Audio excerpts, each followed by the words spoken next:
طبعا انت سمعت قبل كده عن لحم النعام، بس اكيد انا مش جايبك ومقعدك قصادي وجايب لك كل الاطباق دي علشان افرجك على لحم نعام عادي. الموضوع النهارده هيبقى مختلف شويتين، 3 4 5 وزي ما انت عايز تقول قول. انا جايبك في استرازو علشان افرجك على حاجه زي كده. ده يا سيدي برجر نعام، برجر معمول بلحم النعام. ده ستيك نعام، بريسكت نعام.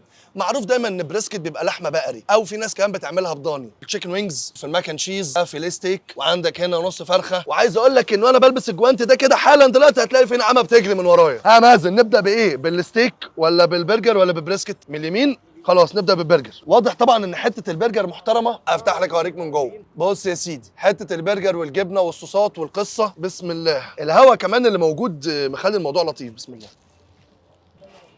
مش هبالغ ابدا لو قلت لك ان في قنبله فليفرز بتضرب في بقك. طعم التدخين، اللحم نفسه طعمه حلو، الصوصات والبصل والحاجات اللي جوه مديها طعم حلو قوي. حط من قطع جامد قوي مازن. طبعا واحنا شغالين انا هقول لك على فوائد لحم النعام. احنا لسه شغالين، عبد الرحمن قام جايب لنا ايه؟ الدبوس بتاع الديك الرومي. طب احنا نركن البرجر بتاع النعام ده. ها كريم، اخد الستيك ولا اخد البريسكت؟ اخد الستيك. خلاص نبدا بالبريسكت. ده بريسكت نعام. اللي انا ملاحظه فيه ان تقطيعته ادخن من البريسكت البقري، بس هنا برضو هتلاقي نفس الطراوه. بص مفيش اي مجهود والدنيا ايه سايحه خالص في ايدك. المفروض ان احنا نستخدم شوكه وسكينه بق ملحوس، بس خلينا نعمل كده ايه في الديبنج اللي جاي معاها ده. بسم الله.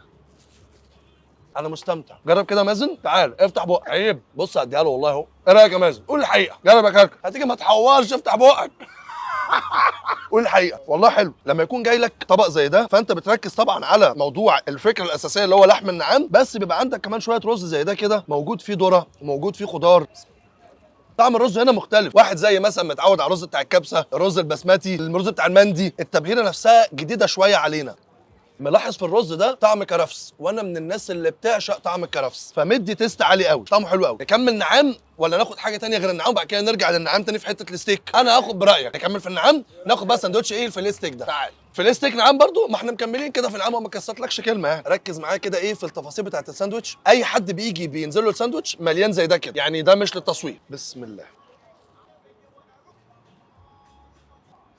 فالمعتاد لما بتروح مكان بيبقى فيه كذا صنف من نفس الحاجه تلاقيهم كلهم طعمهم شبه بعض. هنا كان في طعم مختلف في البريسكت عن البرجر عن الفيليه ستيك، كلهم مختلفين تماما عن بعض تماما. شويه الجبن وشويه الخضار اللي موجودين فوق مع البصل المكرمل. بص كده من جوه سندوتش محترم قوي قوي قوي قوي. تعال ونيجي ليفل الوحش. دبوس الديك الرومي ده محتاج ان انت تقعد كده تتملى في جماله من اول العظمه وانت طالع فوق كده. استنى عشان في لقطه انا بحبها. بص يا عيني يا عيني. بص بص يا مازن، بص يا مازن. خلاص يا مازن خلص الموضوع في الدايب منه.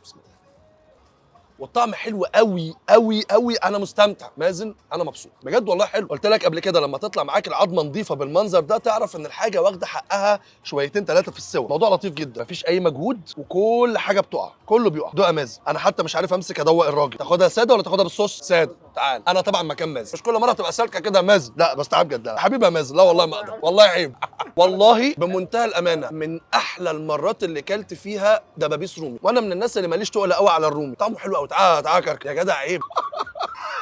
اللحمه الدايبه والتتبيله الحلوه، مفيش ريحه زفاره، في طعم حلو. انت بتاكل حاجه طعمها حلو، يعني ده يخليك تخش تاكله كطبق وانت مبسوط. كنت هستنى شويه بس هيبقى صعب ان انا اسيب المكن تشيز اكتر من كده. هي الناس ده بقالها شويه لكن مع ذلك برضو لسه ايه فيها سنه مطه، وده ان ده اللي يدل على ان الجبن المستخدمه جودتها حلوه. بسم الله. قوي بقى. الماكن تشيز طعمها رايق ومحترم جدا. انا صعبان عليا اسيب الدبوس بتاع الديك الرومي، بس مضطرين نسيب ليفل الوحش ونيجي للستيك بتاع النعام. شوكه وسكينه عشان ده ستيك، مع ان احنا بهدلنا الدنيا وضربنا بالاتيكيت عرض الحائط، بس قشطه. بص بقى ايه ستيك النعام ده. اول حاجه انا كنت بركز فيها وقلت اوريها لكم، كويس ان مازن جايبها. ركز معايا كده في اللون اللي موجود جوه ده. لو كان الستيك واخد لون اغمق من كده ومد على اللون الرمادي ده كده يبقى اوفر كوكد، وده كده ما يتاكلش. معنى ان هم مسوين الستيك التسويه دي هي اكتر تسويه قريبه للويل هي الميديوم ويل. بص شكلها عامل ازاي. اللون الوردي اللي جوه ده يخليك تعرف ان اللي مسوي الستيك معلم. بسم الله. عارف المارشميلو؟ انت بتاكل مارشميلو مش بتاكل ستيك. اي حد هيجرب لو نزل له نفس الاكل ده هينزل نفس الاكل ده ولا حاجه مختلفه، هو هيدعي لي. نجربها من غير الصوص. بجد حلو حلو قوي. اللسعه بتاعه الفلفل الاسود حلوه قوي قوي قوي. طعم الستيك نفسه جميل مبهج، يعني وانت قاعد كده بتاكل تحس ان انت مبسوط. ندوق كده الصوص لوحده. الفلفل الاسود معمول حصى جوه الصوص، وانت بتاكل تقرشه تحت اسنانك يخلي دماغك تروح في حته تانية، ولما تيجي تحطه على الستيك طعم الاتنين مع بعض يضرب في مخك يخليك كده تغمض عينك وتروح معاه. نجرب الماش. في الرايق برضو. ايه الصوص اللي جوه الماش ده؟ كريم صوص حلو قوي قوي. ناخد بقى ايه شويه منه على شويه من الصوص بتاع اللحمه مع البطاطس كده ونعمل الميكس اللذيذ. اكله حلوه قوي قوي. جرب يا مازن. يا جدع عيب. طب تعالى كركر جرب. كلكم هتقلقوا. جرب يا مازن. يا جدع ما تصغرناش. مختلف عن الباقي. المميز قوي غير ان الاكل طعمه حلو ان انت في كل طبق بتاكله في طعم مميز عن الطبق التاني، يعني مش كله حش ورميله حط اي تتبيله على اي حاجه هتطلع معاك كلها حلوه، لا الستيك ليه تتبيله وليه طعم، البريسكت ليه تتبيله وليه طعم، البرجر حكايه، في الستيك برضو جامد جدا. تعال نجرب التشيكن وينجز ده هاني باربيكيو. نجرب ساده بعد كده نجرب بالصوص النازل معاها. حلوه فكره العسل قوي عجبتني. نجرب البافالو صوص حلوه بس انا حبيت الهاني باربيكيو اكتر، حسيت الطعم فيها مختلف اكتر. طيب ناخد حته ننزل بيها الصوص الرانش ده. عليت قوي قوي قوي لما نزلت في الرانش قوي. اخر حاجه بقى قبل ما نختم، ده نص فرخه مدخن سلو كوك. لما تيجي ايه تعمل كده هي مفيش حاجه ماسكه في حاجه، كله واقع من بعض. بسم الله. حته من غير حاجه خالص. اختراع عجباني. نجرب حته من جوه الصوص. الصوصات اللي هم عاملينها لو الحاجه طعمها 10 على 10 فتخليها 10 على 10 بلس. حلو قوي. طعمها كمان يا جدع عيب. تعالى يا كركر. طب جرب. طب جرب يا جدع عيب.